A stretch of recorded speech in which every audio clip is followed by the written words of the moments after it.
Friends, how are you all doing? I'm back again with a brand new movie explanation. This one is Fast and Furious 9, meaning the 9th installment of the Furious series. So, compared to the previous movies, this one is even more aggressive and intense. In this film, a very popular character has been added, John Cena. Of course, Dom is still here, meaning Vin Diesel is definitely in it, and along with him, a new character has been introduced, John Cena. Here, John Cena basically plays the role of the villain. Anyway, overall, the movie turned out to be amazing. Because of John Cena's presence, the film created a different kind of attraction for the audience.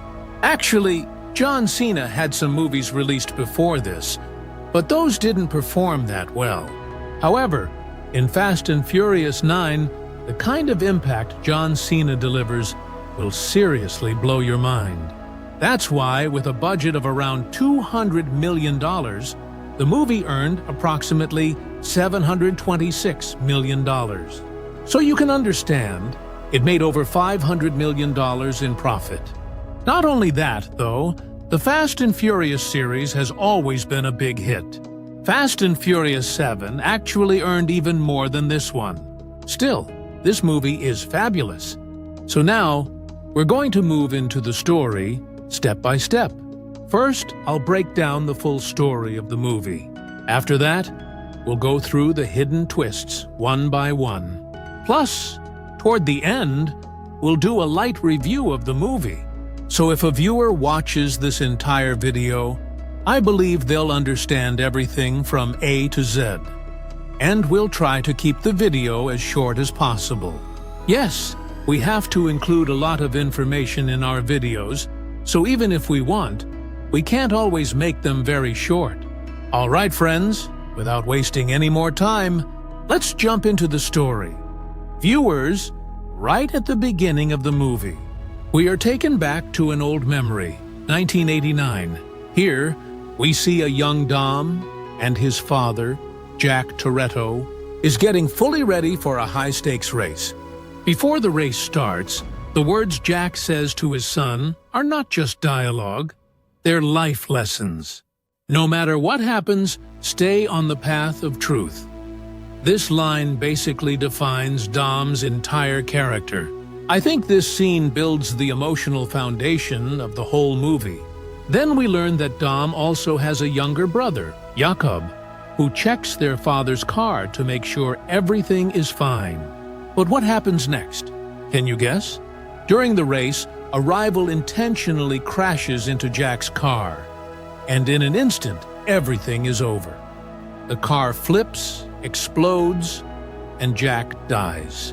Honestly, this scene is shockingly powerful. Dom runs toward him, but he's held back. What can I even say? That helpless crying really shakes you from the inside. Anyway, let's get back to the present timeline.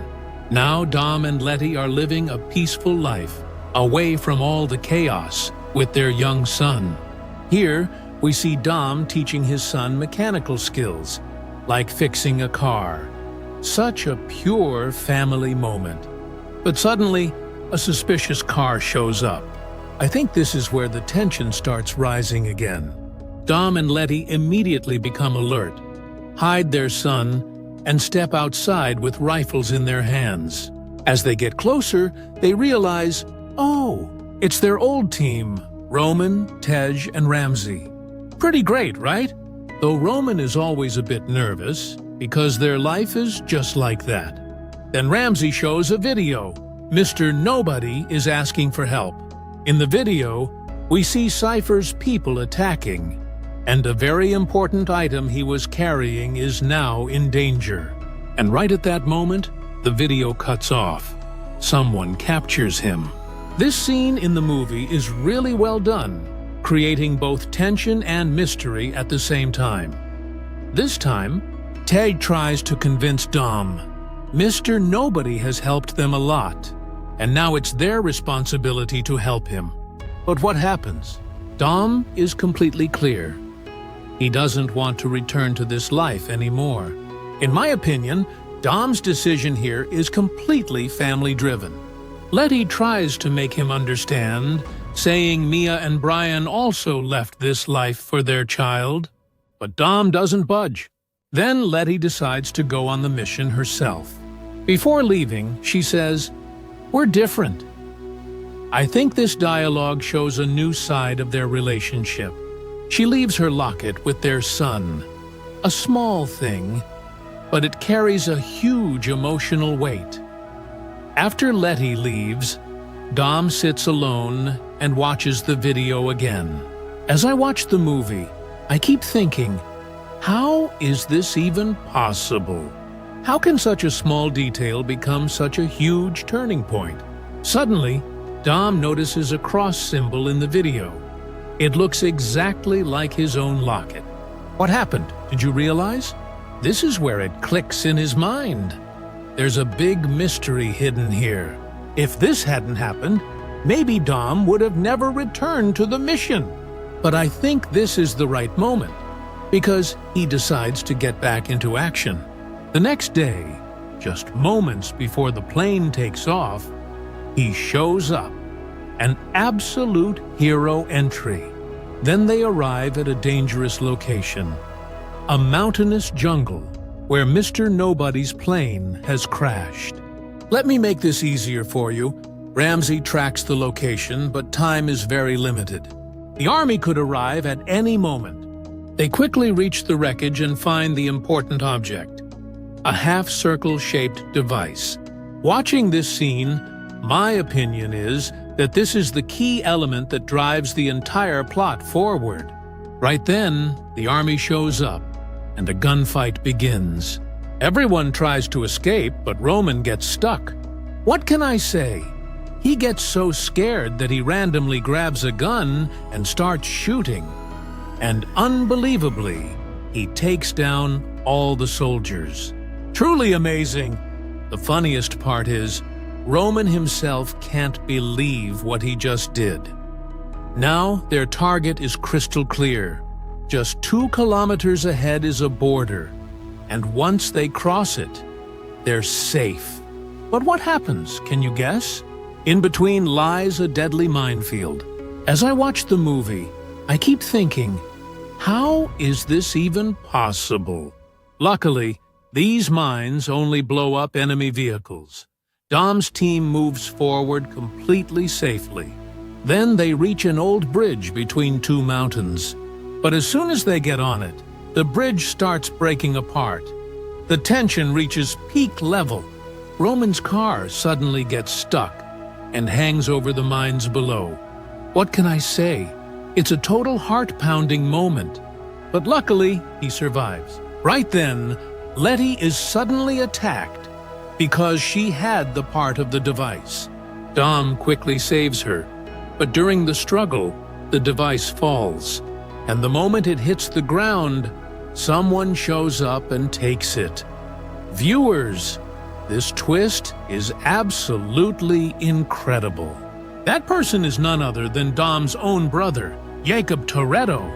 Anyway, let's get back to the story. Now it turns into a brother versus brother chase. Jakob is escaping with the device, and Dom is chasing him. The bridge is almost gone. I think this scene is one of the most epic moments in the entire movie. Jakob increases his speed and jumps straight into the air. And right then, a plane arrives and lifts his car away using a magnet. Amazing, right? And Dom?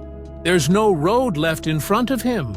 If things were different, maybe everything would have ended right there. But no, Dom takes the risk in his own style. He ties his car to a broken bridge rope and jumps into the air. Watching this scene, my opinion is that it's a completely crazy but beautifully executed moment. In the end, even though the car flips several times, Dom and Letty survive. After that, everyone is returning by plane, and that's when the real truth is revealed. Jakob is actually Dom's own brother. Viewers, what happened? Did you realize? Hearing this, the whole team is shocked. I think this reveal takes the story to a whole new level. Then comes another flashback. The day after their father's death, the same driver who caused the crash returns. Jakob gets furious seeing him, but Dom decides to handle it himself. The man starts talking badly about Jack, and that's when Dom loses control. He beats him with a wrench. This scene in the movie is really powerful, because here we can feel the anger inside Dom. The result? Dom goes to prison, while Jakob stays outside. After going to prison, a new chapter begins in Dom's life. There he meets Leo and Santos. They teach him a lot about the technical side of cars.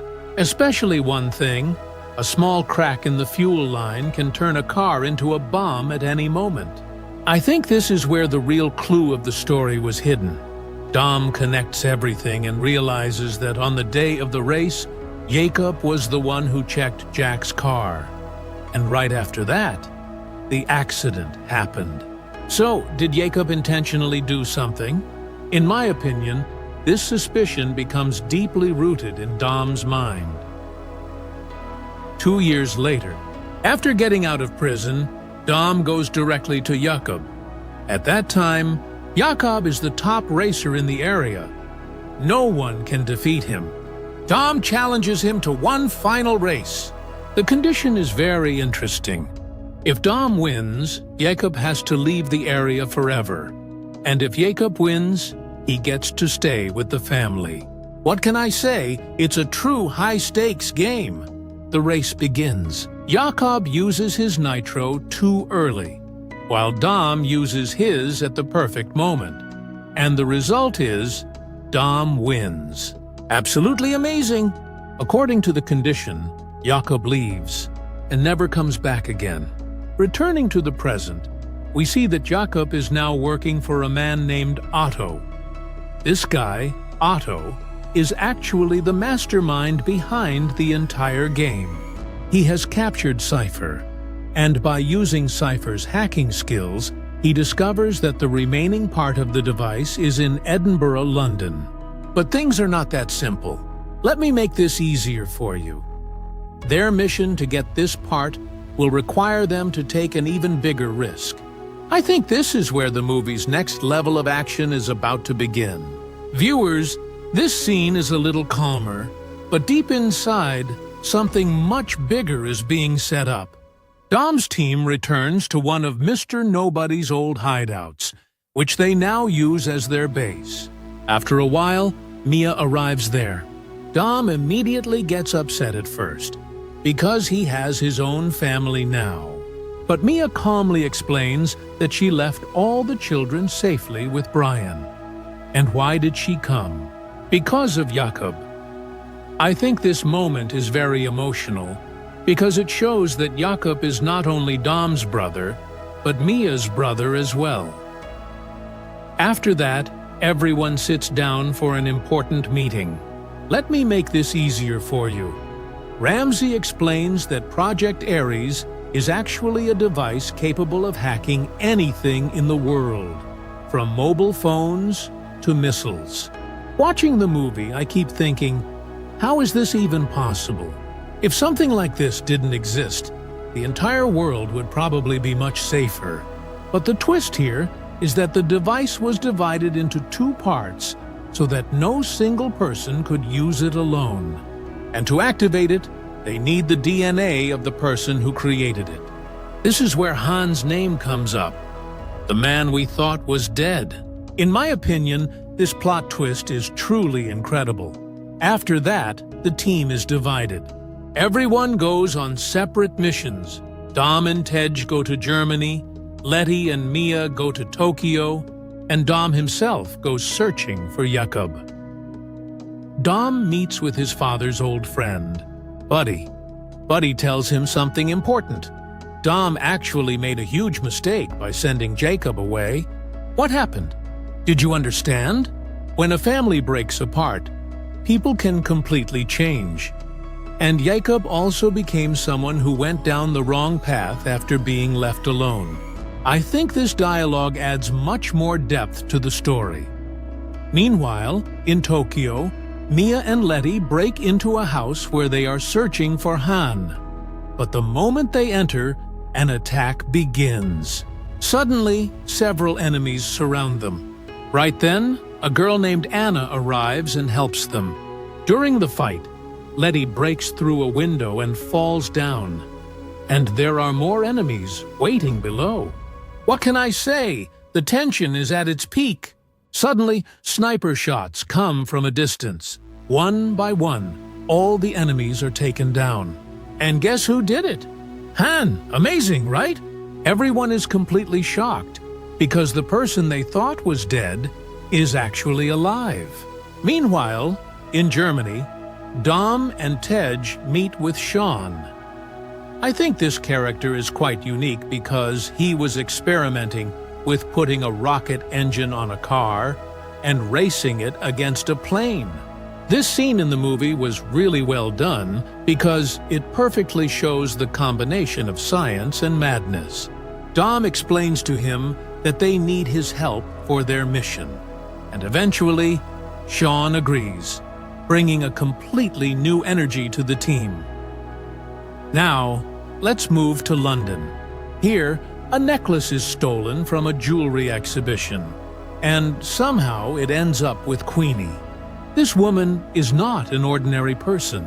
She is the leader of a powerful mafia family. Dom teams up with her and escapes from the police. I think this chase scene was also quite interesting. When Dom asks Queenie about Jakob's location, she takes him to the right place. As soon as he enters, the two brothers come face to face. An intense brother versus brother moment. But before the fight even begins, the police arrive and capture Dom. But what happened? Did you understand? They weren't real police at all. It was all part of a plan. A woman named Lisa leads the operation to safely get Dom out.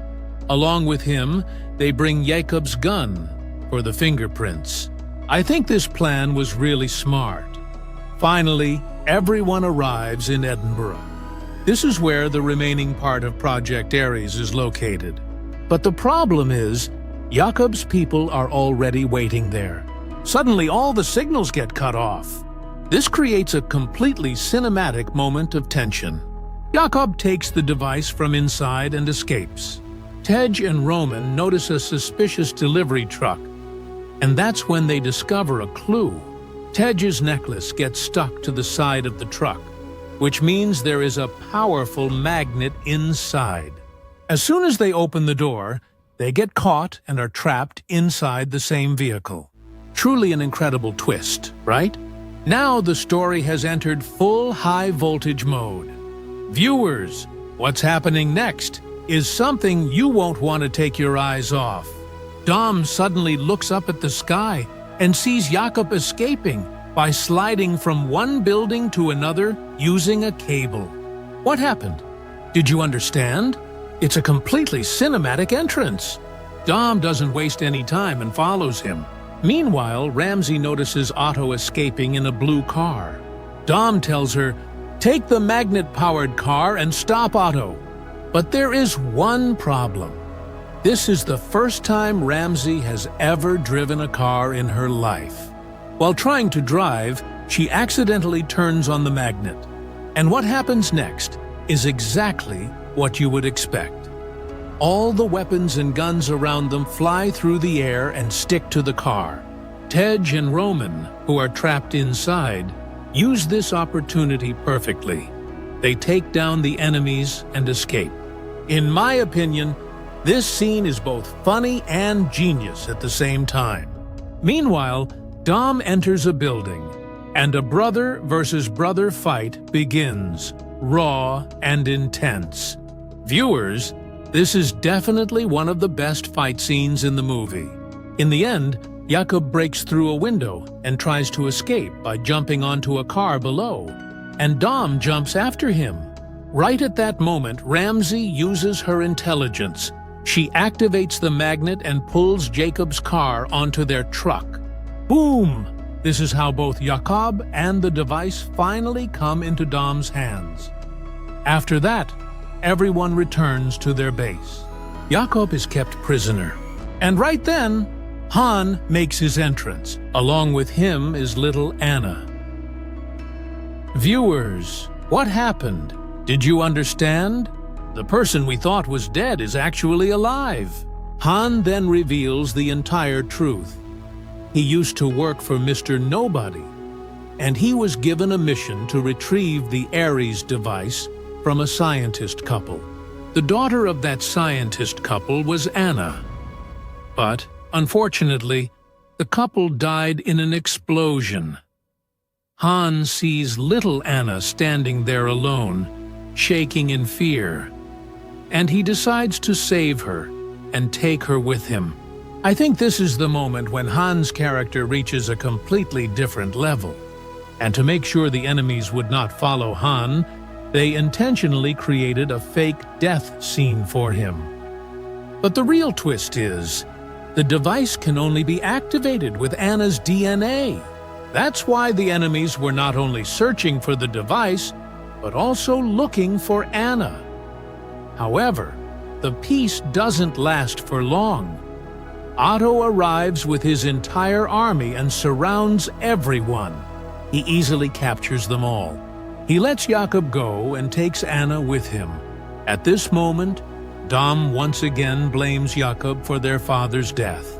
But this time, Jakob doesn't stay silent.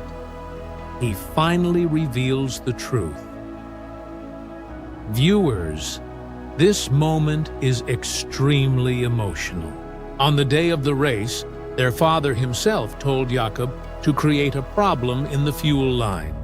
Because he was drowning in massive debt, and the only way to pay it off was through the insurance money.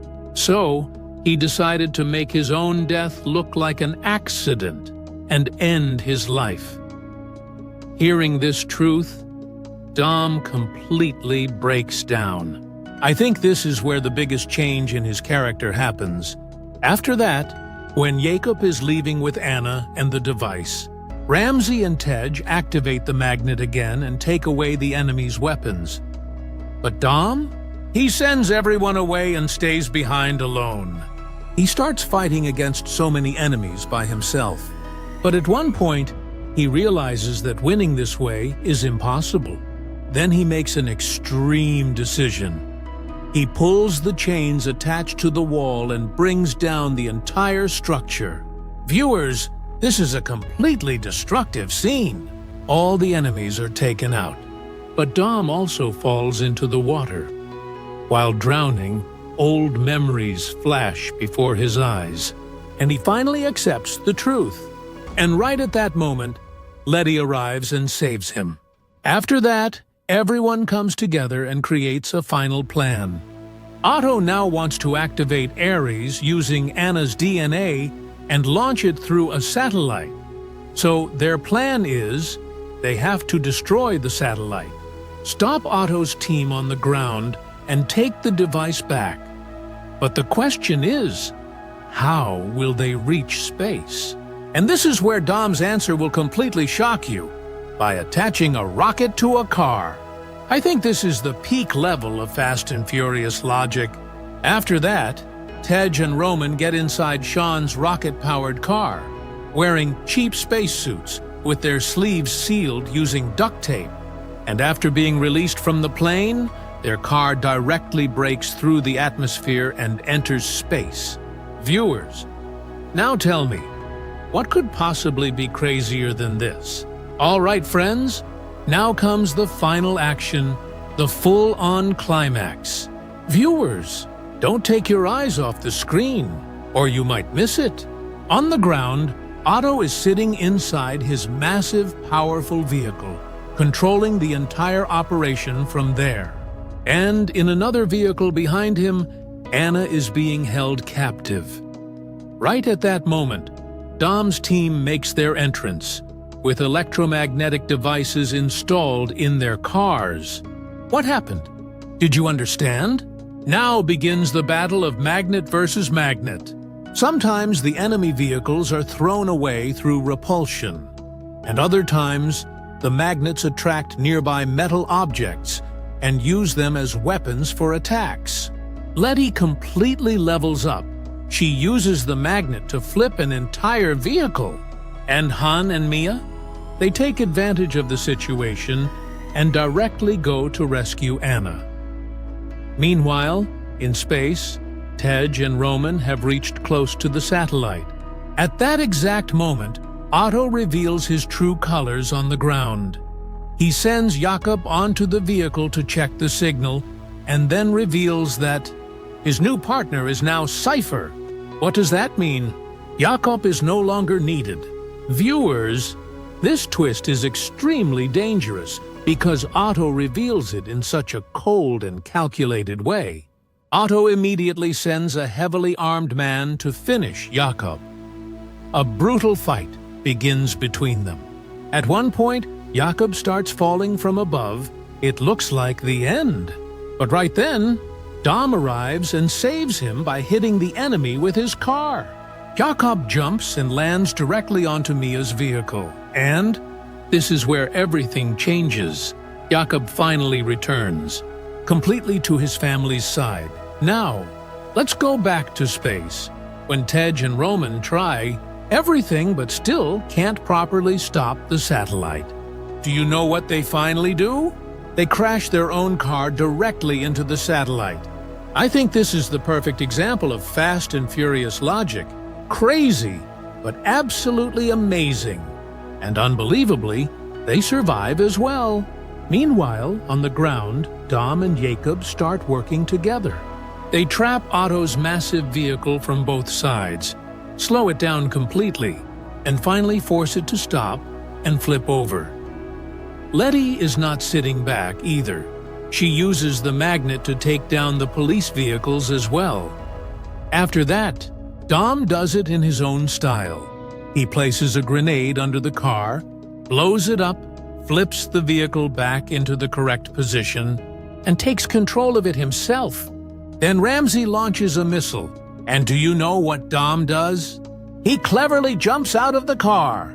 The car directly crashes into a drone. Boom! The drone is destroyed.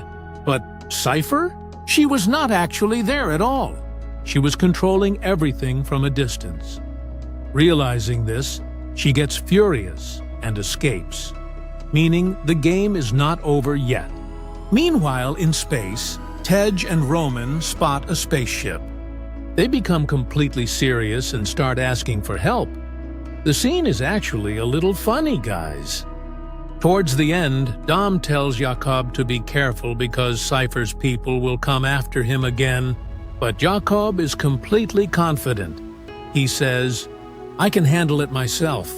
Then Dom does something that feels very special to me. He hands over the key to their father's car to Jakob. Why? Because it doesn't belong only to Dom, it belongs equally to both brothers. Even though Mia asks him to stay, Jakob says he will return very soon. And then he leaves. Finally, Dom takes his young son to the place where his father died. And in another flashback, we hear that same dialogue again. We are a family. Viewers. This line is the soul of the entire movie. After that, everyone sits together, and just before they are about to pray before eating, Mia says, "Brian is coming." What happened? Did you understand? A few moments later, a blue car arrives and stops in front of the house. And right there, the movie comes to an end. The story of the movie ends here. I have tried to explain the whole movie beautifully in a short time. So now the most important part of this movie is the twist breakdown. That is, a viewer watches the movie, but they don't actually know the twists inside. So I have noted down these inner twists, and I will break them down for you step by step now. So let's not delay any further, friends, and get started. Friends, now I will discuss the first twist. As the first twist, I have noted this question. Was Jack Toretto's accident really not an accident? What do you think? Anyway, I'm going to break down this twist now. In the end, Jakob reveals that their father himself told him to create a problem in the fuel line because he was drowning in debt. And to get the insurance money, he made it look like an accident and actually ended his own life. But there is a much deeper meaning behind this twist. Let me explain those deeper points to you. This twist is one of the deepest and most emotional shocks in the entire F9 movie. Viewers, from the beginning, we believed that Jack Toretto's death was just a simple racing accident. But when we finally discover that it was actually the result of a huge tragedy and misunderstanding, it completely changes everything. Since childhood, Dom had always believed that his father, Jack Toretto, died because of an accident, and Jakob was responsible for it. Because before the race, Jakob was the one who checked the car. And because of this one belief, anger, hatred, and distrust continued to grow inside Dom's heart for years. He even pushed his own brother away from the family. But when Jakob finally reveals the truth during the climax, the entire story turns upside down in just one moment. He explains that on the day of the race, their father himself told him to damage the car's fuel line. What happened? Did you understand? This means it wasn't an accident at all. It was a completely planned decision. At that time, Jack Toretto was suffering from massive debt. Pressure was increasing from every direction, and he realized there was no way for him to repay what he owed. So he chose a path that was both heartbreaking and, in a way, a final sacrifice for his family. He wanted his death to appear as an accident so that his family could receive the insurance money and become free from the burden of debt. In my opinion, from a father's perspective, this was an extreme sacrifice. But at the same time, it planted the seed of a huge misunderstanding in the lives of his two sons. Because even though Jakob followed his father's instructions, Dom never knew the truth. He believed Jakob had intentionally killed their father. This one misunderstanding completely destroyed the relationship between the two brothers. For years, they stayed away from each other and became separated. Viewers, this moment is extremely heavy, because when Dom finally learns the truth, he is not just shocked. He completely breaks from inside. He realizes that for all these years, he had unfairly blamed his own brother, hated him, and even ended up breaking his own family apart. I think this twist is not just a shocking moment in the story. It is the emotional core of the entire movie. It brings together the true meaning of the word family, sacrifice, and the consequences of misunderstanding. After learning this truth, Dom and Jakob finally get a chance to rebuild their relationship. And we understand that the biggest battle was never outside. It was against the wrong beliefs and misunderstandings inside their own hearts. Now, let's discuss the second twist. In the second twist, Jakob was misunderstood throughout the entire movie. But why? Why was he misunderstood for the whole story? This is a very important point. Both Dom and the audience assumed that Jakob was the person who killed their father. But the real truth is completely different. Jakob himself was actually the person who suffered the most. Why am I saying this? Let me explain this important point of the twist to you. Viewers, this is the thing. Throughout the entire movie, the way we saw Jakob was actually a completely one-sided picture. Just like Dom believed from the beginning, we also assumed that Jakob was responsible for their father's death. What happened? Did you understand? The story was designed in such a way that Jakob looked like a complete villain. A cold, calculating person who could even betray his own brother. But anyway, let me come back to the story. When the truth slowly starts coming out in the end, we realize that the real picture is completely different. Jakob was not a killer at all. Instead, he was a victim of the circumstances. A son who followed his father's instructions and did something whose full consequences he himself couldn't understand at that time. In my opinion, after watching this scene, I feel that Jakob was actually the person who suffered the most. Because on one side, he lost his father, and on the other side, he had to live with hatred and rejection from his own brother for years. What can I say? This twist shows how one misunderstanding can turn a person into a villain for their entire life. If things had been different, if Dom had known the truth from the beginning, maybe their relationship would never have broken apart like this. I think this is the real message of this twist. It teaches us that not every villain is actually a villain. Sometimes they are just people whose full story we never knew. Now, for the third twist, I have noted that Han's death was actually a planned setup. This may create a question in the minds of many viewers. Those who have watched the movie might think that Han's death was not a plan. It was a real accident. But the truth is, it was all an act. If we talk honestly, you definitely know Mr. Nobody.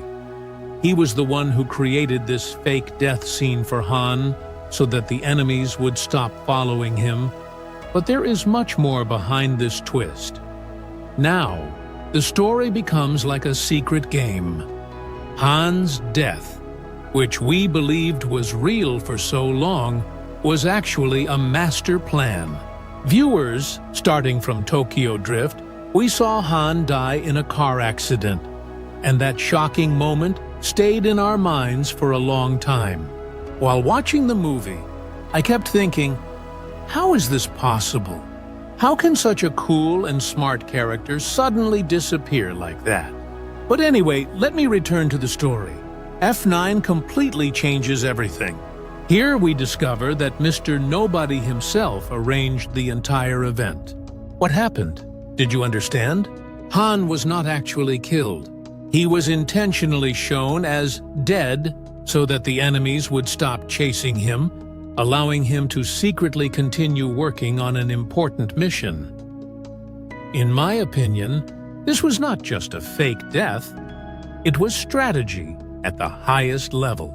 At that time, Han was involved in a special project where protecting a young girl named Elle was extremely important, and the enemies were targeting her. So creating the image that Han was dead became the safest option.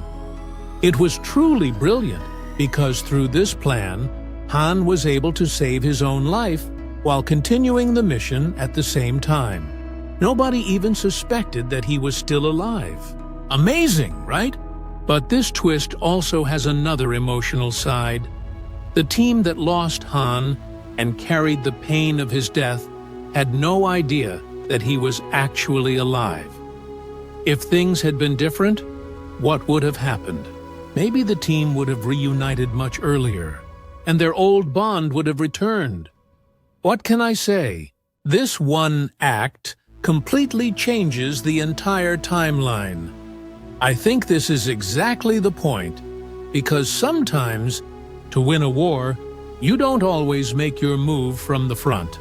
Sometimes the biggest moves are made from the shadows, and Han's fake death was exactly that kind of move. Now, coming to the fourth twist, I have noted, who was Anna? If you haven't watched the movie explanation or the story, let me explain. Anna is connected to the device because the device is locked with a person's DNA.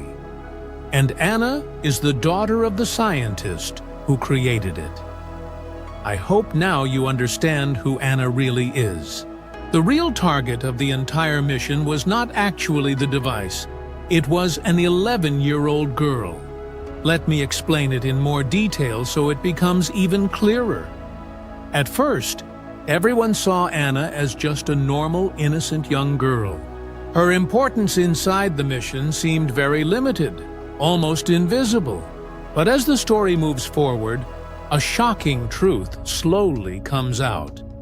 Anna is actually the center of the entire mission, the key around which everything revolves. The device that everyone is fighting for is not just an ordinary piece of technology. It was designed in such a way that it can only work when matched with a specific DNA. And whose DNA is that? The DNA of the scientist who created this technology. But the bigger shock comes when we discover that Anna is the daughter of that scientist, meaning hidden inside her body is the only key needed to activate the device. Because of this, the entire meaning of the mission changes. From the outside, it looks like everyone is fighting to take control of a powerful machine. But in reality, without even realizing it, they are hunting an 11-year-old child. Anna is no longer just a character. She becomes a living code, a moving secret whose very existence puts her in danger behind her innocent face and simple personality is a power that could change the world. This twist makes the story much deeper because it shows the conflict between technology and humanity. Is the life of a child worth less than a powerful device? Or is the real battle not about the device at all, but about protecting Anna? Now, for the fifth twist, I have noted, Han lost his true identity while trying to save little Anna. Is that really true? What do you think? While trying to steal the device, Han changed his plan and decided to save the child instead. And that decision eventually became the reason behind his fake death. Let me explain this a little. Han's story may look cold and mysterious from the outside, but deep inside, it is filled with emotion and intensity. Everyone thought he was simply doing his job. A mission, a theft, a carefully planned operation. But the truth was completely different. That night, when everything was moving according to the plan, Han made a decision that completely changed his entire life. He realized that the true center of this mission was not a device. It was a little girl named Anna. And at that exact moment, he changed his goal. Instead of stealing, he chose to save. He risked his own safety, his own identity, and everything he had to protect Anna. And that decision eventually became the reason behind his so-called death. Viewers, what happened? Did you understand? Anyway, let me come back to the story. Let me make this easier for you. I think this entire event was not just an action scene. It was a moment of sacrifice for a character. In my opinion, this scene in the movie was beautifully done. What would have happened if things were different? It was truly amazing. While watching the movie, I kept thinking, how is this even possible? Can a person really give up everything they have for someone else? Amazing, right? What can I say? Maybe things could have happened differently. But at the same time, I feel the way it was shown was probably the most realistic. In my opinion, if it had happened another way, the emotional impact would not have been the same. I think this was the right choice, because Han's decision turned him from just a thief or a street racer into a silent hero. Now, for the sixth point, I have noted this twist. The real mastermind was actually Otto, not Jakob. What do you understand from this? Jakob was only a pawn in this entire game. Throughout the whole movie, it seemed like Jakob was the villain, but in reality, he was just a puppet controlled by Otto. Viewers, throughout the entire movie, one thing is repeatedly shown to us, that Jakob is supposedly the real villain. The way we see him, cold, powerful, and standing against Dom, everything makes us believe that he is the mastermind behind everything. What happened? Did you understand? The story is designed in such a way that we naturally assume Jakob is the one planning everything. and his brain is behind the entire operation. But anyway, let me return to the story. The real twist comes when we slowly realize that the true person controlling this entire game is someone else. The actual mastermind here is Otto. From the outside, he seems a little careless, a little overconfident, and like a typical rich kid. But deep inside, he is the one controlling the entire operation. Jakob is nothing more than a pawn in his hands. In my opinion, this scene shows a classic use the strong guy as a shield type of strategy. Otto cleverly puts Jakob in the front, making everyone believe that Jakob is the real threat, while Otto stays hidden and controls everything from behind. This scene in the movie was really well done because it creates a psychological game. Both the audience and the characters are intentionally misled. What would have happened if things were different? If we knew from the beginning that Otto was the real villain, then the shock wouldn't have been there. That wow moment would never have happened. It was truly amazing how the story places one character in the spotlight while hiding the real villain behind the scenes. While watching the movie, I kept thinking, how is this even possible? But this actually happens in real life too. Sometimes the person we see in front of us is not the real player. They are just being used like a piece in someone else's game. Amazing, right? What can I say? Even a powerful character like Jakob was used in this way. If it had been done differently, I don't think it would have worked as well because the story wouldn't have had so many layers. In my opinion, if things were different, meaning if Jakob himself was the real mastermind, the story would have become much simpler. But the way it was shown creates a deeper theme. Even the strongest person can sometimes become trapped inside someone else's plan. I think this was the right choice, because this twist doesn't just change who the villain is, it completely changes the power dynamic of the entire story. Now for the seventh twist. The twist I have noted is that Otto betrays Jakob in the end. As soon as the mission is complete, Otto reveals that Cypher is his new partner and orders Jakob to be killed. But why? Let me explain. This is the moment when Otto's true face is finally revealed. Viewers, until now, we thought Otto was a calm and intelligent planner. But this scene shows how ruthless he really is. Throughout the entire movie, Jakob works for Otto. He believes they are partners and that they are moving forward with the same goal. But the reality, Otto never considered Jakob an equal. To him, Jakob was just a tool, a weapon that could be used and thrown away once the job was finished. And that is exactly what happens near the climax. When Otto's main objective is almost complete, he suddenly reveals his true nature. He calmly announces that his new partner is now Cypher. That one line explains everything.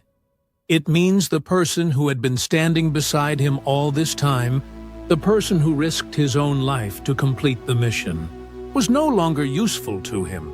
And then, do you know what he does? Without wasting even a second, Otto orders Jakob's elimination. There is no hesitation, no emotion, only calculation and selfish interest. This moment proves how dangerous Otto truly is. He is not only willing to betray his enemies, he can easily betray the people on his own team as well. Viewers, this twist makes one thing completely clear. No matter how powerful or skilled Jakob was, he was never the one controlling the game. He was a part of someone else's game. And Otto? He was controlling the entire board, where people were just pieces. And once their purpose was finished, The game was over. Now, for the 8th twist, I have noted that Cypher herself was not actually there. She was controlling everything from a distance. Let's understand. How did Cypher stay safe even after the vehicle was destroyed? Because she was actually operating everything remotely through a drone. But why? There was a purpose behind this. Let me explain this entire thing clearly from beginning to end. This twist is absolutely mind-blowing. Viewers, throughout the entire time, we believed that Cypher was directly present at the location, controlling everything with her own eyes in front of her. But what happened? Did you understand? The real game was happening somewhere else. Throughout the movie, Cypher is shown in a way that makes it feel like she is sitting right in the middle of everything. Cars, explosions, destruction, everything is happening around her. Because of this, the audience gets confused, and even Dom's team believes that if they can capture her, everything will be over. But suddenly, the truth comes out. Cypher was never actually there. She was controlling the entire operation remotely from a completely safe location. Meaning, the vehicle that we see getting destroyed and assume belongs to Cypher was actually just a trap, a drone, or a remote-controlled setup. This is the most shocking part, because it proves that Cypher is not only powerful, but also extremely intelligent, and always thinking one step ahead. She knew that being directly present would create more risk, so she created a fake presence and successfully misled everyone. Viewers, this twist teaches us a very important lesson. Being in front does not always mean someone is the real player. Sometimes, the biggest threat remains hidden in the shadows. While everyone is focused on the target in front of them, the real person is safely controlling the entire board from behind. And that is exactly what Cypher did. She remained invisible while controlling the entire battle, making her even more dangerous. Now, for the 9th twist, I have noted that Letty's locket and Dom's cross symbol were connected by the same clue. But why? This shouldn't have happened, right? But since it happened, let me explain. This small detail helps Dom realize that the mission is connected to his family.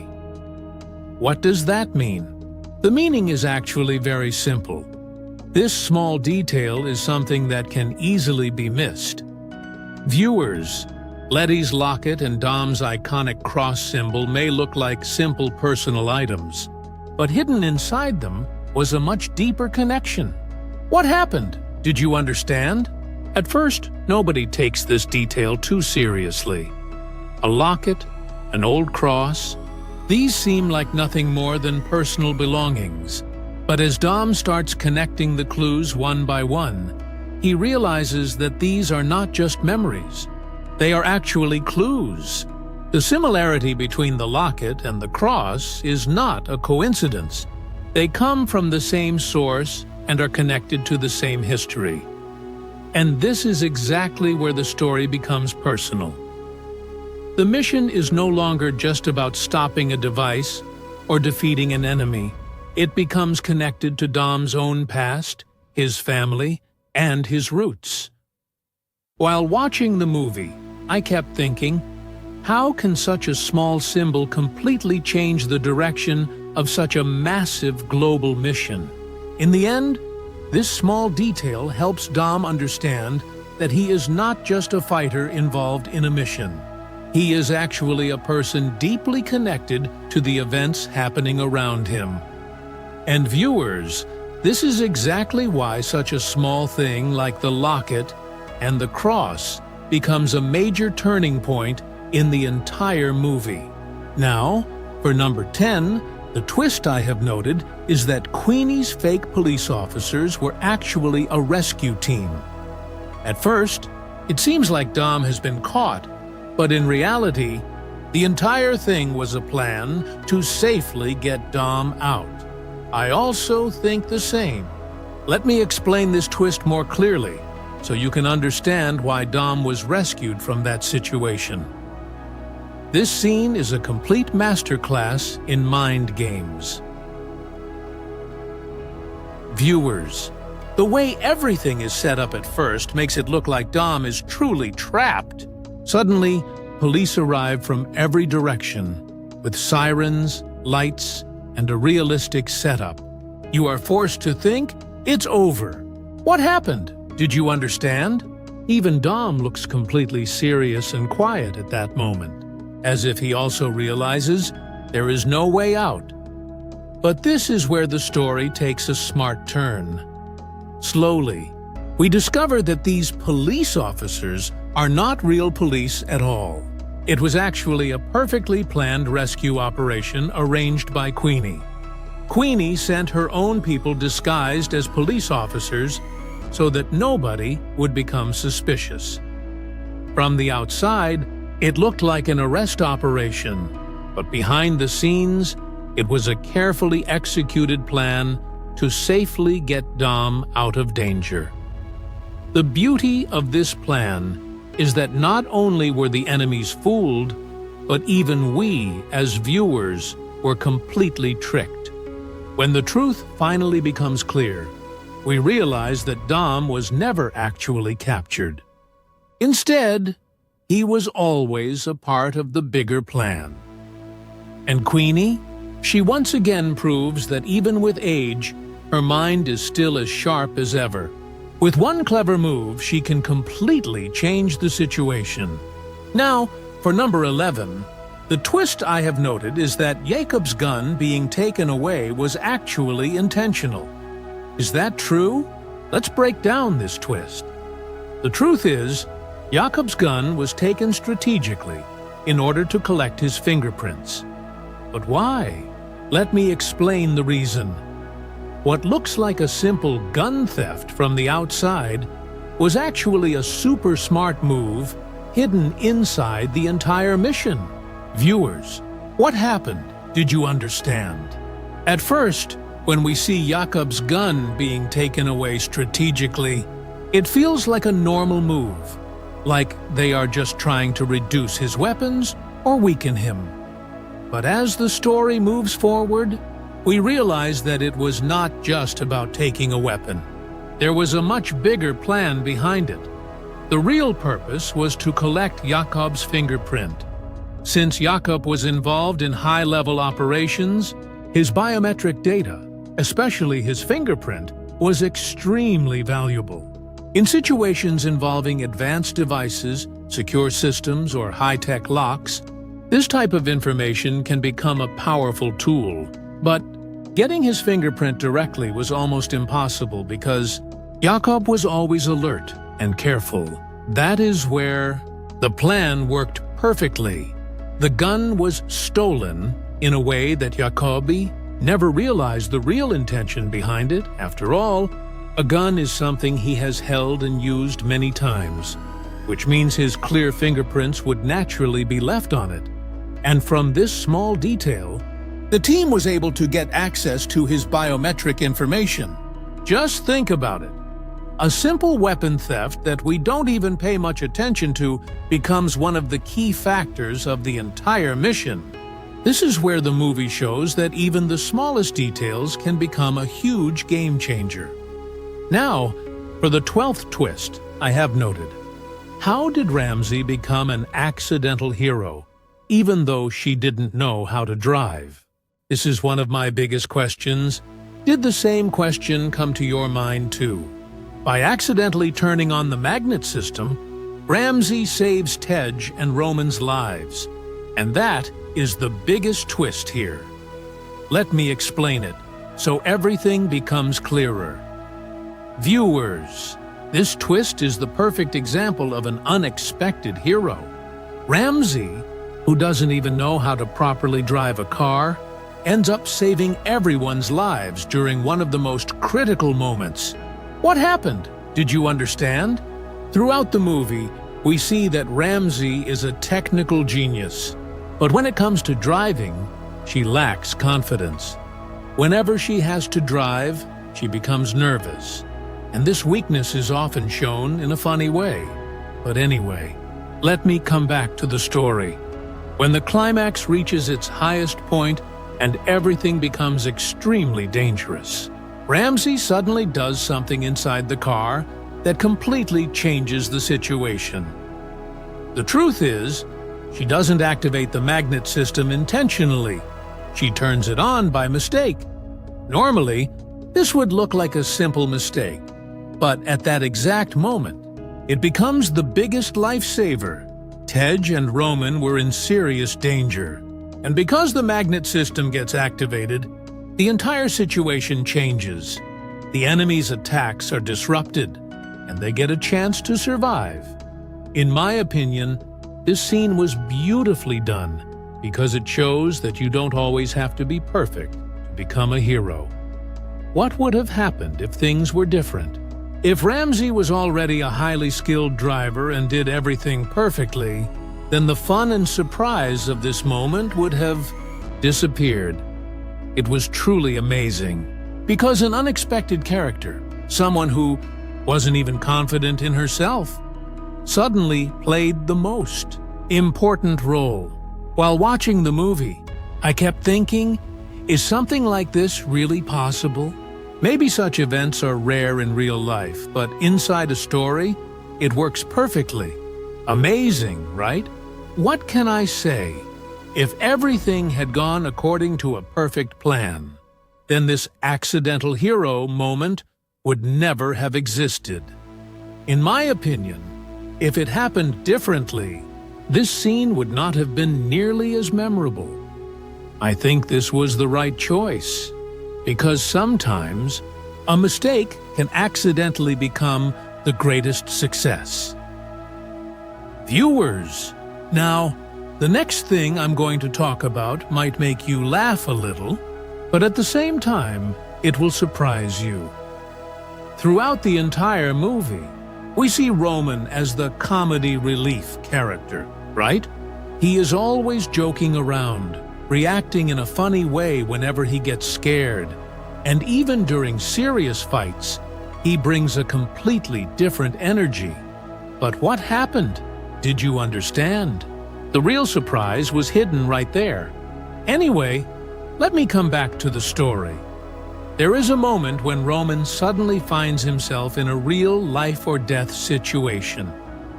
Enemies are everywhere, and an entire army squad surrounds him. Now, if it was a normal action hero, what would they do? They would make calculated moves, aim perfectly, and fight like a professional. But Roman, he is almost losing his mind because of fear. I'm telling you, he starts shooting randomly, not with a plan, not with perfect aim, but simply because he is trying to survive.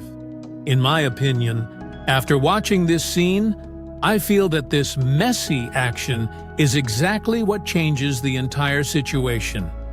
Because unbelievably, those random shots end up taking down the entire army squad one by one, meaning Roman was not trying to become a hero. He was only trying to save himself, but the result? He becomes a hero at the highest level.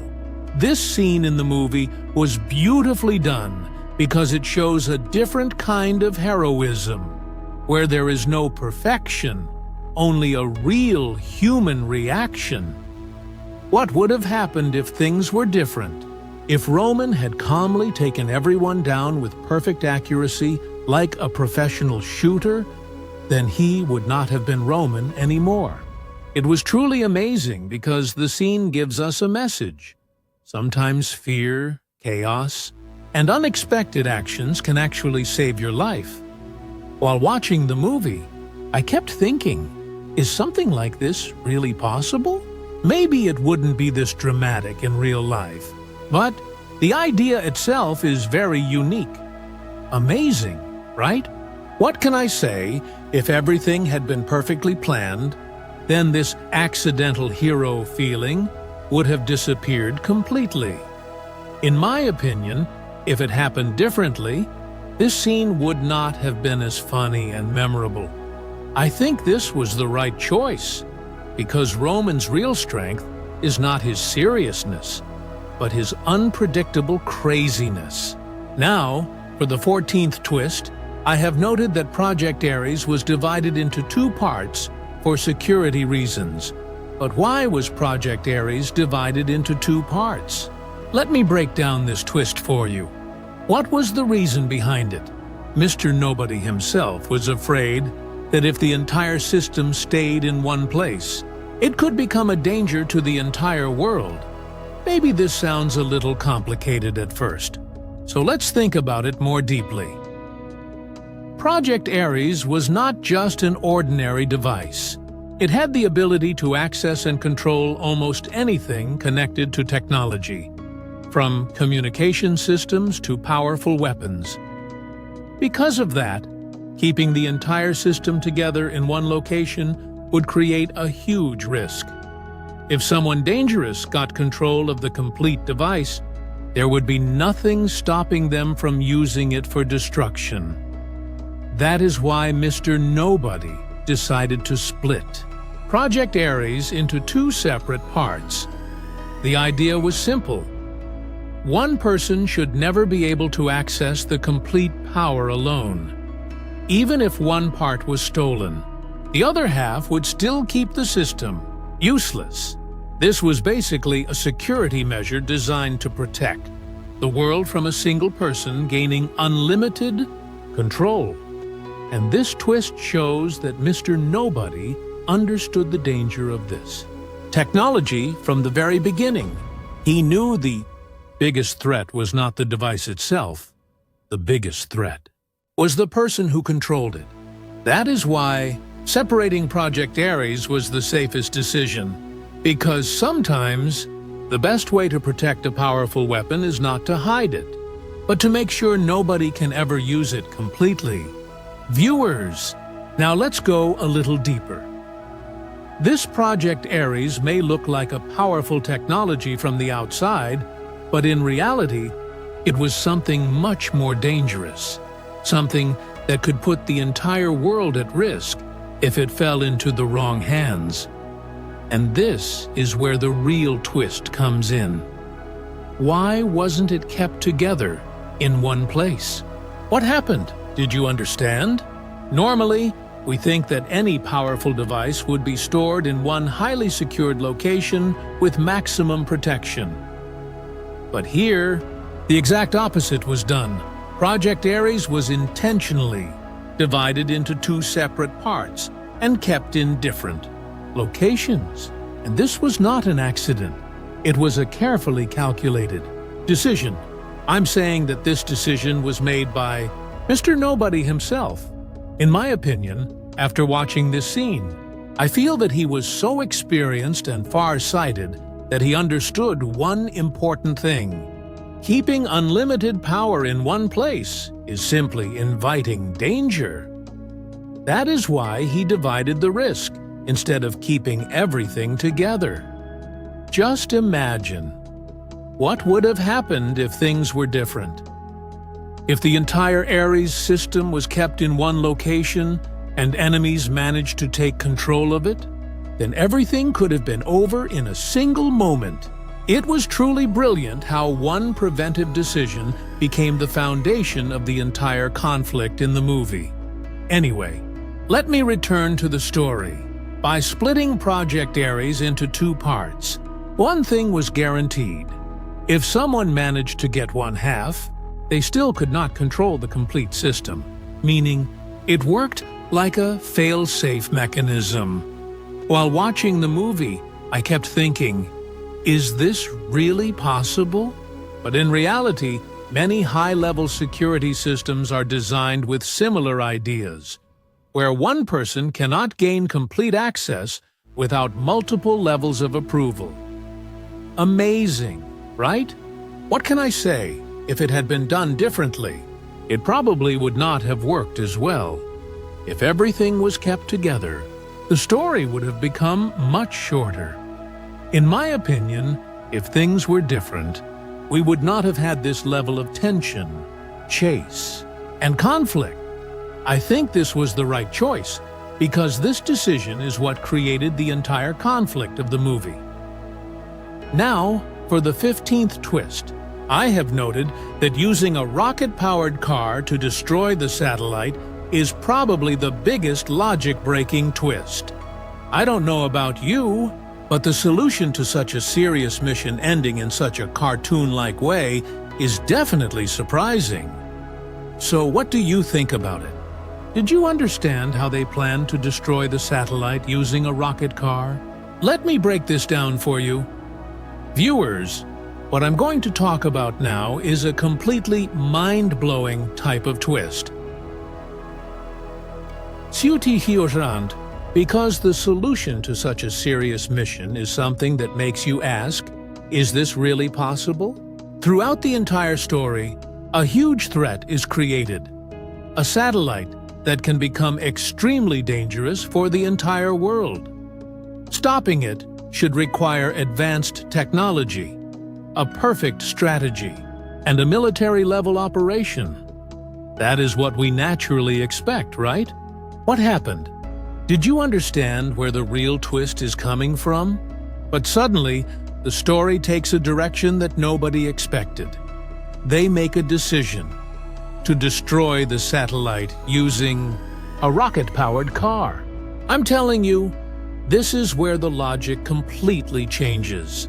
In my opinion, after watching this scene, I feel that this was done intentionally, because throughout the entire movie, it tries to maintain the image of realistic action. But suddenly bringing in such a cartoon-like idea becomes the ultimate logic-breaking moment. Just imagine, what would have happened if things were different? If they used some super-advanced weapon or destroyed the satellite through a space station system, everything would have felt much more normal. But here, they are literally turning a car into a rocket and sending it into space. Anyway, let me return to the story. This plan may be completely unrealistic, but at the same time, it is extremely entertaining. Because this is not just a mission, it is a statement. In the world of this movie, nothing is impossible. It was truly amazing because this scene creates a funny clash between reality and imagination.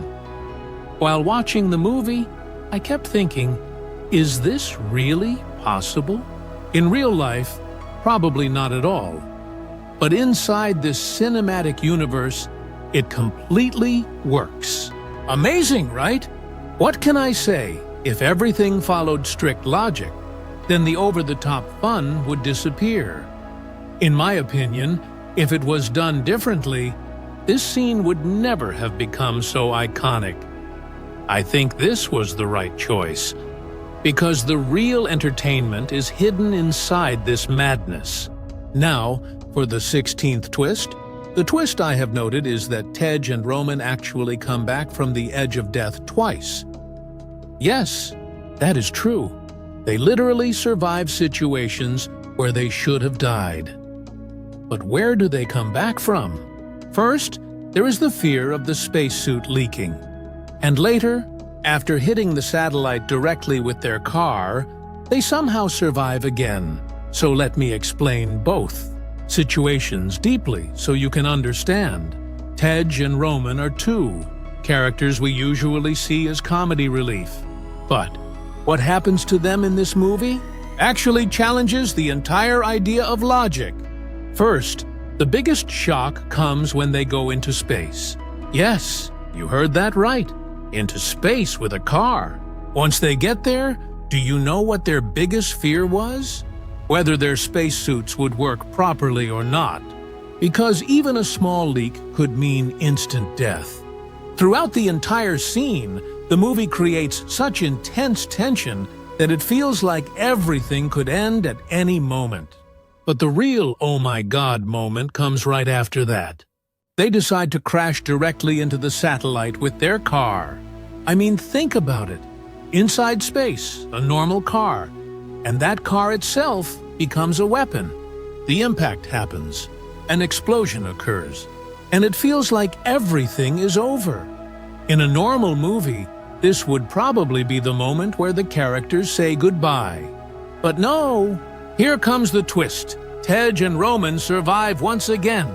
This entire incident is basically a story of them escaping death twice. First, the fear of their spacesuit leaking. Then, surviving even after directly crashing their car into a satellite. This is not just about survival. It is a complete defying logic moment. In my opinion, this scene was intentionally made so over the top because the focus here is not realism, but entertainment. And that is exactly where Tej and Roman fit perfectly. They make even the most serious missions entertaining. To be honest, this would be completely impossible in real life. But in the world of movies, these two prove one thing. As long as you believe, you can survive. In twist number 17, the twist I noted is that Dom's mindset changes because of what Bad tells him. But why did Dom change his mindset after hearing Bad's words? For the first time, Dom hears from Bad that pushing Jakob away was actually a mistake. But why? Let me explain it to you. We have always seen Dom as a strong and determined person who stands firmly by his decisions. Whatever he believes, he considers it the ultimate truth.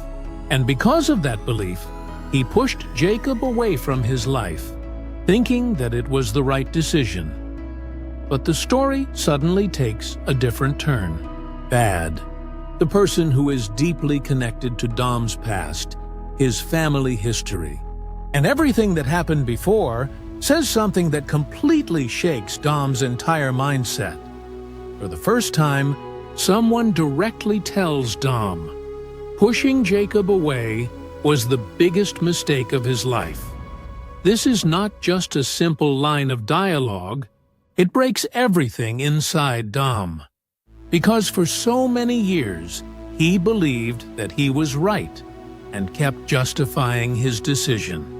But after hearing Bad's words, he starts to realize maybe he did not know the complete truth. Maybe he was wrong. This moment is actually the turning point of Dom's character. From this point, he is no longer just an action hero. He becomes a brother, a family man, someone who can understand his mistakes and accept them. In my opinion, if Bad had never said those words, Dom would have never changed his perspective. His relationship with Jakob might have never been repaired. I mean, just think about it. How can a single sentence completely change the way a person thinks? That is the beauty of this twist. There is no action here, no explosion, just one simple truth, and that changes everything. In number 18, the twist I noted is that Sun's rocket engine experiment was actually planned from before. What do you think? It is true. It seems like it was just a test. It sounds funny, but the truth is, later it becomes the main vehicle for the space mission in the climax. So let me explain this whole setup clearly to you. Viewers, the next twist I am going to talk about is a perfect example of a smart setup with a later payoff. At the beginning, we see Sun experimenting with a rocket engine.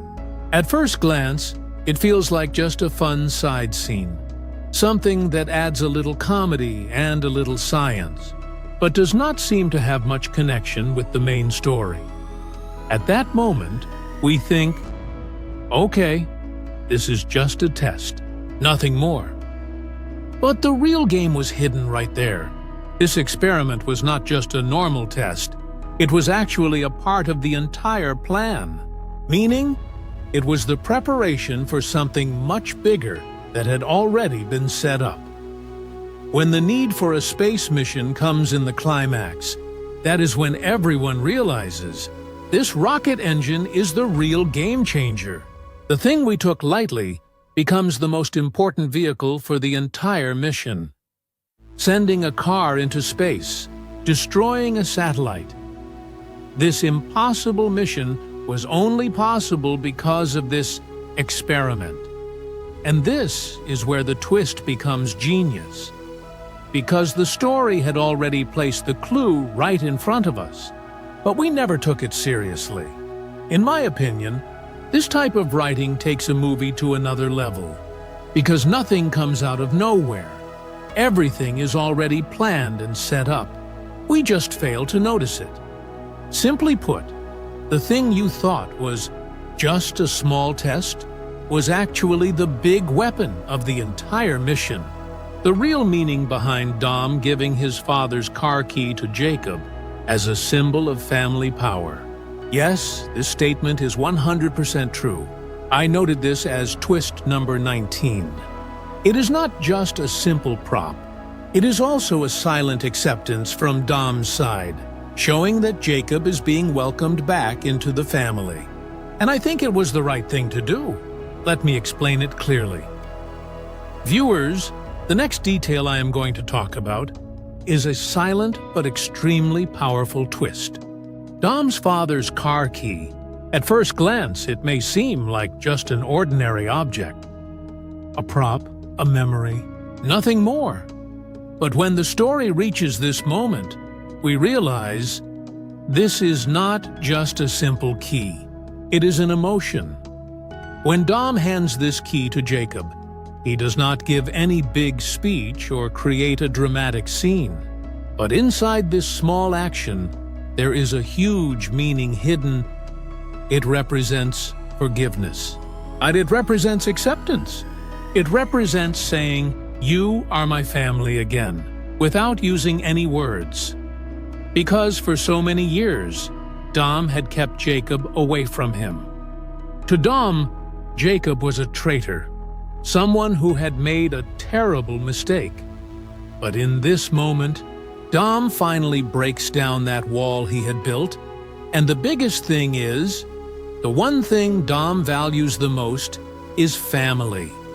So when he gives Jakob the key to his father's car, which represents his past, his roots, and his family, it is not just about giving him an object.